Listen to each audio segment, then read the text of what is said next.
guys and girls, it's your boy the Mad Chef. Welcome to the channel. We're doing something special today. This is part one of what I'm going to be calling the Great Chicken Shootout. We're going to try two different kinds of fried chicken, and we're going to decide which one is the best. When it comes to fried chicken, there's really two schools of chicken. Well, there's more than that, but in the retail restaurant establishment, there's always two kinds of chicken that are vying for the title of the best, and that is Southern style fried chicken. You know the kind that comes in a bucket with this old guy's face on it. You know what I mean? And then we've got Cajun chicken, you know, i.e. like Bojangles, Popeyes, stuff like that. Today we're going to be doing Southern style fried chicken, and we're going to see if it holds up to stuff like KFC, if it's as good as, or if it may be better. This is not a copycat recipe. This is just my twist on what Southern style fried chicken should be. The prep's actually going to start the day before, so let's rewind real quick and go back to yesterday. Hey guys, it's yesterday, and that means we're about to start the prep on today's chicken. Now, alternatively, you can do the prep and the marinade the day of, but if you want the tenderest, juiciest chicken you can get, you want to do this overnight in the fridge, so that way all the flavors can seep in, so you can have incredibly tender, juicy fried chicken. All right. So now we're going to start butchering the chicken. I was originally looking for packages of like 8-piece cut chicken. This is my first time actually butchering a whole chicken. So let's go ahead and get started. We're going to start with the wings. I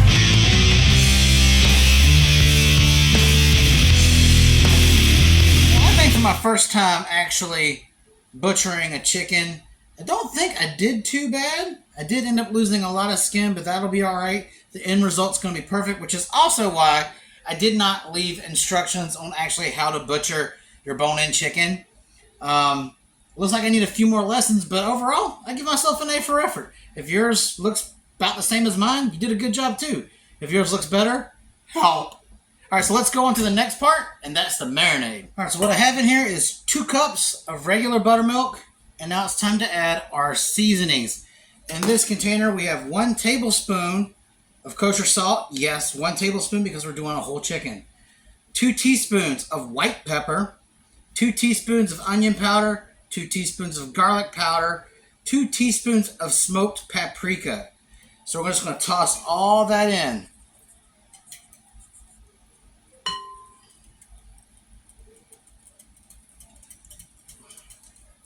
We're just going to whisk it until it's smooth. You don't want no clumps. That's about what it should look like. Wings in. Drums in.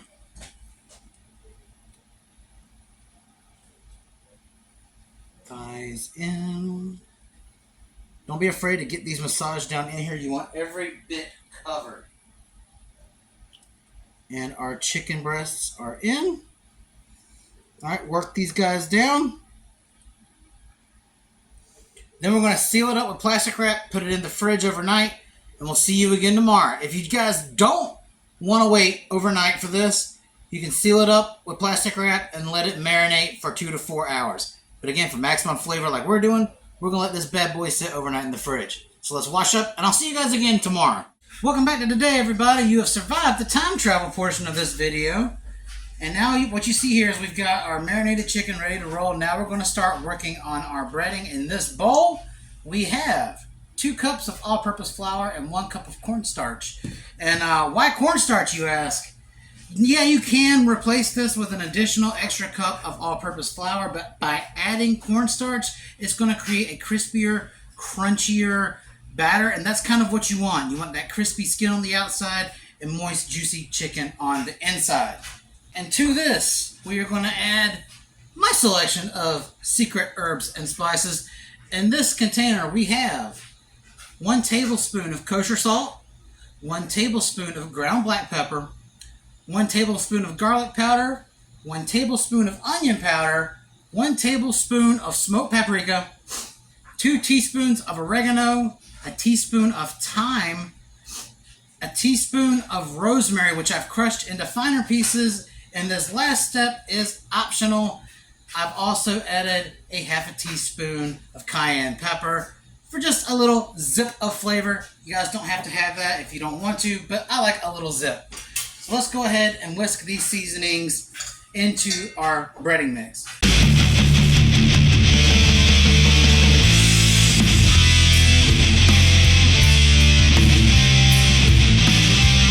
Alright, what we're going to do now is we're going to take our chicken pieces. We're going to shake off any excess buttermilk. We're also actually going to take a few sprinkles of this buttermilk into our dough, into our batter mix rather. Then we're going to start clumping it around until we start seeing little lumps form. Alright, now that we got little bitty clumps forming in our batter, we're going to go ahead and start breading our chicken. You want to really press down and fully cover the chicken to make sure that we have every inch covered in our crispy batter.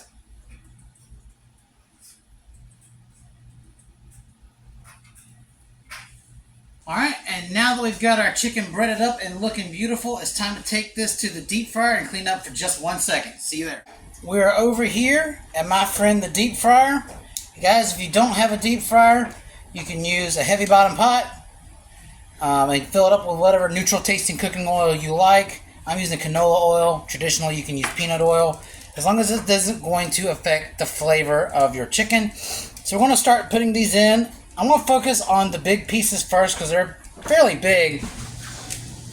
And we're going to let them cook 2 at a time for about 6 to 8 minutes, and we're going to check for doneness. I've got my deep fryer set to about 360, 375. We're looking for an internal temperature of 165 degrees. Alright, it's been 6 minutes, and I'm going to take a look and see what we got going on over here. See what our chicken looks like. Oh man. Oh, that's beautiful. Look at that. Now we're going to try to take a temp. This is kind of big, so it wouldn't surprise me if it wasn't quite ready yet. It's going to need about a couple more minutes, so we'll check it again in about 2 minutes.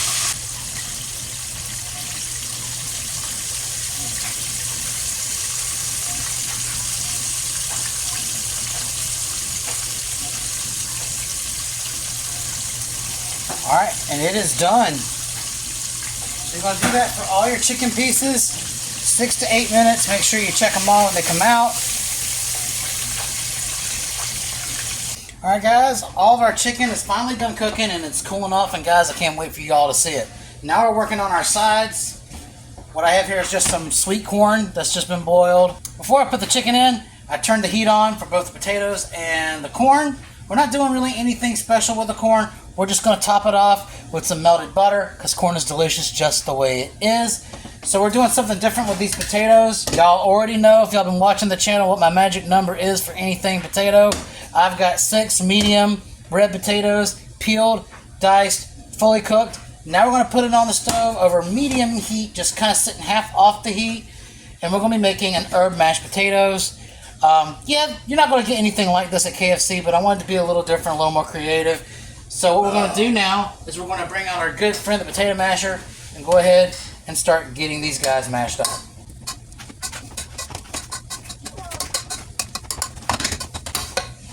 Alright, it only took like a few seconds. That's where it needs to be. We're going to be using the same instructions that I put out on my first video when I made the garlic mash. The method is the same, the seasoning is a little different.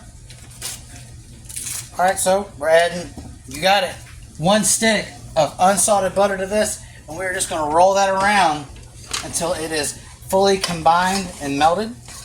Alright, now that the butter's all disappeared, we're going to add our herb base, and in this container is 1 teaspoon kosher salt, 1 teaspoon ground black pepper, 1 teaspoon onion powder, 2 teaspoons garlic powder, half a teaspoon of thyme, 1 teaspoon of parsley, and 1 teaspoon of rosemary, which I crushed up just a little bit finer. And I'm going to toss all that in. I'm going to start swirling that sucker around. And now's the time, while we're getting that incorporated, to hit it with a couple shots of our half and half. can use whole milk, creme fraiche, what have you. Again, my best results always work with half and half. And we're going to stir this bad boy up until it is smooth and creamy in consistency.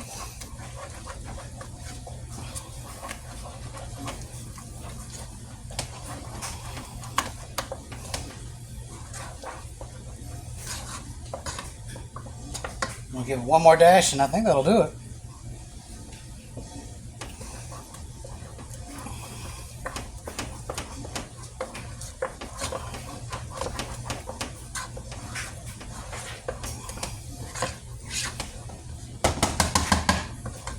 Good to go. Would you look at that? That is absolutely beautiful. We're going to melt the butter, season up our corn with it, and we'll see you at plating. Alright, crispy fried reveal time. And this, my guys, is how our southern style fried chicken turned out. And does that not look amazing? So since this is a shootout / comparison video, we need to have a taste tester. We do have an off-screen taste tester, and that's none other than my absolutely beautiful wife. So this plate's going to her. What we're going to find out from her, one, is where she would rank this chicken on a 10 scale. And number two, is it just as good or is it better than KFC? Votes are about to go in, y'all. Drum roll. Alright, the scores are coming in now. Out of 10. Where would you rate it? 10. 10 out of 10. This is really setting a high mark for my next video of the Cajun chicken. Is this just as good as KFC? Is it better, or has the Colonel whooped my ass? It's just as good. Just as good! Alright. Now, I can't believe I struck it out the park on my first time. Alright guys, you guys need to try it this way. If she says it's good, it's good. She is one of the pickiest eaters I have ever met. So if she likes this, then it's got to be good. So I'm trying out a breast piece here because the breast is one of the hardest pieces to keep moist in the whole chicken. And if my marinade did the trick, this should be tender and juicy, and we will find out.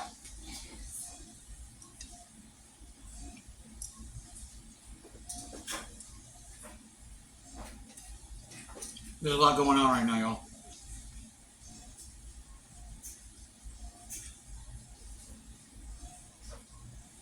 That is hands down the best chicken I've ever cooked, I think.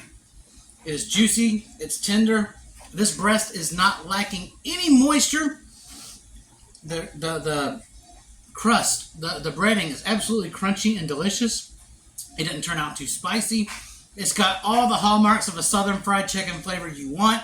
So you do have to try it. Now on to the garlic mash, actually the herb mashed potatoes. And it does taste like something you would get out of a steakhouse. It's thick, it's creamy, it's velvety and delicious, and we already know this corn is good, so no point in trying that on camera. Guys, this is part one of a two-part series where I create or put my spin on famous fast food chicken recipes. Dig in. I hope you guys try it and tell me what you think. Until next time, this is the Mad Chef. Y'all good night.